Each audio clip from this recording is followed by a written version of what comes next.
So guys, ito yung nabunuhan natin after 15 days sakto. So ganyan na siya, nag-bloom na siya, tapos may mga berries na. So ang gagawin natin dyan para magtuloy yan, yung bunga na yan, yung bulaklak na yan, kailangan ikat natin yung mga dahon dito. Kasi pag madaling araw, nahahamugan to, so nagkakaroon to ng moisture.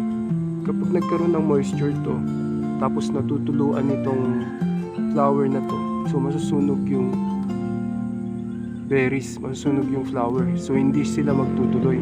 Instead na yung flower magtuloy na magberries, masusunog siya. So kailangan, ang gagawin natin dyan, kakat natin to, kakat natin yung mga yan.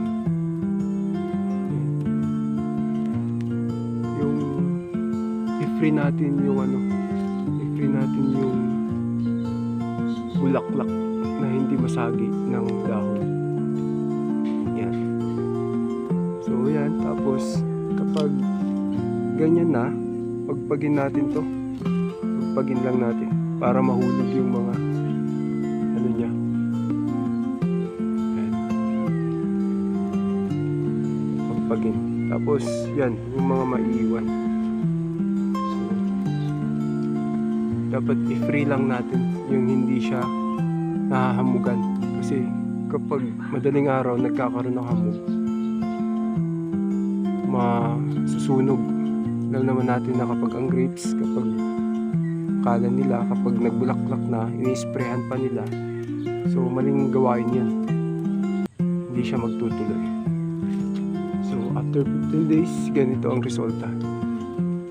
So akala ko hindi ko mapapabunga ngayon itong red cardinal. So ito, pinuning ko siya dito, pruning ako siya dito, pruning ako dito. So ito, lumabas. So kapag ganyan, may makita kayo na bulaklak na ganyan, hindi pa siya nag-bloom, tapos ito yung tanggalin nyo na to para ang sustansya pupunta dun sa flower nya. So tanggalin nyo na to. Yan. Tapos itong mga to, i-free natin siya. Tanggalin tong dahon dito, tsaka ito, yung mga pausbong na unnecessary na hindi naman kailangan, tanggalin na. Kasi instead na mapalaki niya yung flower, itong flower na to, hindi niya mapapalaki. Kaya yung sinabi ko, ikat natin itong mga to, yung possible na hindi siya mahahamugan. Kasi kapag nahamugan, tulad nito, yan, diba? Ito yung berries, ito yung flower, so hindi pa siya nag-bloom. So i-free lang natin yung hindi matutuluan. Tapos ito, tanggalin natin to. Yan. Tapos mga 1 meter, pag mga 1 meter na to, ikat na natin dito itong talbos dito sa pinakadulo. So ngayon half meter pa lang ngayon, ikakat natin yan pag 1 meter na. So ito, ang pag-pruning, nag-iwan ako ng 1, 2, 3, 4, apat na shoot. Tapos 1, 2, 3, 4, ayan, mulaklak siya. Ayan. So ang ginawa ko dito guys, sa fertilizer, bago ako mag-pruning, naglagay ako ng urea. So yung urea, pampatalbos yun, pampadami ng pampalago ng dahon. So nabunuhan ko muna siya ng urea before pruning. So 15 days o 10 days maglalagay ka ng abono na urea dito. So after 10 days or 15 days, saka ka mag-pruning. Tapos after pruning, 10 days or 15 days ulit, maglalagay ka ng urea at saka triple 14. So after pruning, naglagay ako ng triple 14. So ito na, daming lumabas na flower. Ayan. Ito yung red cardinal, sabi nila mahirap pabungayin daw yung red cardinal, pero hindi naman. Ano siya, okay naman, ganda ng tubo niya, ganda ng tubo ng flower niya. Ayan. So yung pag-pruning ko naman, 1, 2, 3, 4, apat na shoot, tanggal. Apat na shoot, 1, 2, 3, 4. Yung sa unang shoot na tumubo, ito sa pangatlo. So yung sa pang-apat na huli, pero nagkaroon pa rin ng bulaklak. Ayan. Ayan yung bulaklak niya. So ganun to din dito, 1, 2, 3, 4, cut. 1, 2, 3, 4, cut. So ayan, meron mga berries. Ito yung red cardinal na variety. So sa Baikonur naman, ito yung Baikonur. Ayan, meron na siyang berries dito. Hindi makita.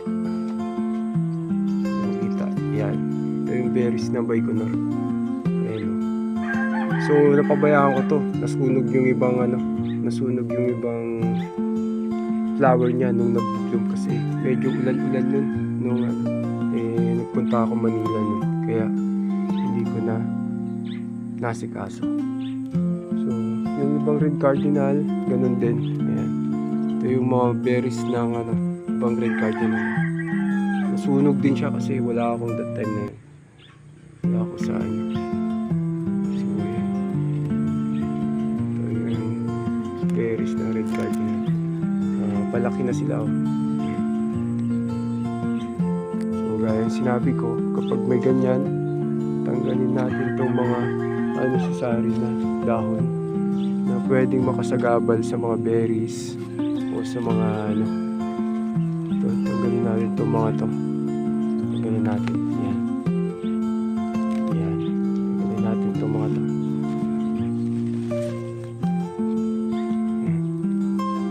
Iwan lang kapag ito, tanggalin na natin itong mga to.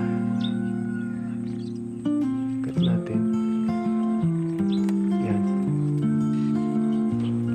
Kumbaga yung part na yan dapat malinis yan. Tatining ko pa sana to, kaso kapag tining naman, gupit-gupitin para lumaki yung mga ibang berries, yung mga hindi na tatanggalin natin. Pero maluwag naman na siya kaya okay na yan siguro. Hindi na siya kailangan i-tining. Pag sinabing tining, tanggalin yung mga kumpul-kumpul katulad nito dapat, kaso malalaki na sila. Ito mga to itong mga to dapat tanggalin natin itong mga to para yung luwag at laki ng berries tuloy-tuloy ang paglaki, hindi sila magsisiksikan. Ayan. So ito, may bulaklak pa siya. Sabi nila mayroon pa bungayin ng red cardinal, pero hindi naman. Location pala nito is Makatarong, Pangasinan. Marami akong kinat na cuttings. Sa may gusto ng red cardinal, may mga cuttings ako dito. Ito, pakita ko. Ayan. So ito, malalaki pa yung stem niya. Tsaka ano siya, talagang healthy yung stem. Ayan o, healthy yung stem. So ito 500 na lang lahat. Yan, 500 lahat. 500, marami na yan. Hindi ko lang yung bilang, pero marami na yan. So ayan. Comment lang kung sinong gusto ng red cardinal variety. Ayan, dami.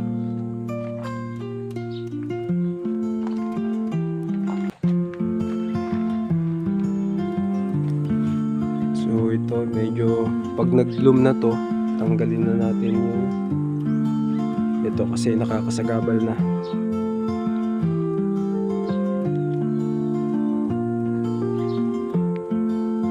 Yan. So kailangan tanggalin tong dahon. Hanggat may sumasagi dito sa bloom na dahon, ito, kailangan tanggalin yan. Kasi kapag nagkaroon ng hamog ang isang stem, hindi yan mabubuhay, hindi yan magdidiretso yung flower niya. So ikat natin to. Yan. Meron pa siyang ano dito eh. Meron pa siyang flower dito. Yan. Daming nagsilabas na flower. Yan.